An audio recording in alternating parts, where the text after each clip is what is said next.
Sup everyone, welcome to the Power Play with CJ. I figured I'd dish on this. I've kind of had this piece in my head all season long, but I figured I'd go through it now to talk about the amazing influx of NCAA talent in the Boston Bruins organization and the amount of guys that I think will be turning pro, before the end of this season. As they're going to be getting a lot of young guys in the lineup, both in Boston and in Providence as well. And it's going to be spearheaded by a lot of guys in the collegiate ranks. So let's start with the most recent draft. The first three picks were all college hockey players: Charlie McAvoy, Trent Frederick, and Ryan Lindgren. McAvoy is as good as gone from Boston University. In fact, if BU gets upset early in the NCAA tournament, I can see him playing on the Bruins blue line before the end of the season, kind of like what they did with Torrey Krug, 4 or 5 years ago, 5 years ago, 2012. So he's good as gone. Trent Frederick, I think, needs at least one more year at Wisconsin. I think he was a pleasant surprise offensively for the Badgers. I think he needs another year. I think he'll play on the U.S. World Junior team next year. He'll have a nice role in that team. He'll do, have a wider role next year in his, with the Badgers and with Team USA. Obviously, he got cut this year. They went on with the gold medal. I'm going to jump around real quick. His teammate Cameron Hughes, who was a 6th-round pick in 2015, I think will turn pro. I think he's ready for the challenge of playing pro hockey. Bruins 2nd-round pick Ryan Lindgren needs at least one, probably 2 more years at the University of Minnesota. So he's not knocking down the door right now. I already talked about Hughes.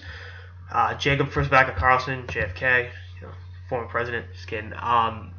I think he's turning pro. I think he's out of BU as well. I think McAvoy and him will probably be on the same green line train from BU to the Garden.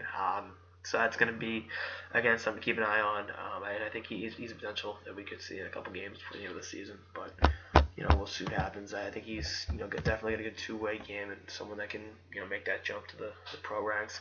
Ryan Donato, I think they will push hard to sign because he's at Harvard. And if they don't sign him after this season, he can be a free agent after next season. So I think he's back at Harvard. I think eventually, he'll be a Bruin. I don't think they're too worried about him going the free agency route, but I also don't think Nashville was too worried about Jimmy Vesey going the free agency route. And we saw how that kind of, worked out for everyone, or didn't work out. It's probably more accurate. It didn't work out for the Predators. It worked out alright for Vesey and the New York Rangers. So I think that's gonna be something they're really gonna lean on him. But you don't leave Harvard after 2 years. That's a pretty good school. From what I hear, you got to be wicked smart to go there. So, go over there, beat up some smart kids. So I think Donato, I'd say it's 85-15, he says, but you never know. They lean on him enough. But his old man's his coach, and Teddy played in the show too. So Teddy's his father, Catholic Memorial alum as well. And finally, Anders Bjork, I think is good as gone from Notre Dame. I think the Bruins are, leaning on him to come out early, so he doesn't go the free agency route. And I think there's a potential, according to the possibility, whether he plays some games for the end of the season with the big club. Another guy I think they will sign because he's a senior, is Ryan Fitzgerald. Let's talk about Ryan Fitzpatrick, the quarterback. They kind of had kind of a down year, so he was banged up a little bit for BC, but he's a nice player, and I think he'll give them some organizational depth, creativity. So next year, a lot of these guys will be in Providence. I think some of them are knocking on the door, and I think they'll move some contracts and try to get some of these kids in the lineup sooner rather than later.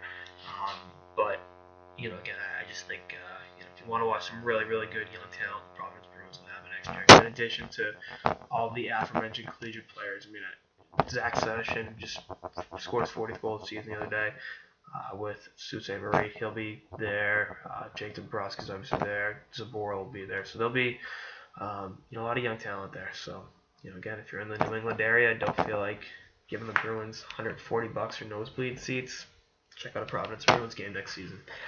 Anyway, and the other thing is, I just want to say, they have some good creativity organizationally. So maybe I've been a little too rough on Don Sweeney, but then again, maybe I haven't.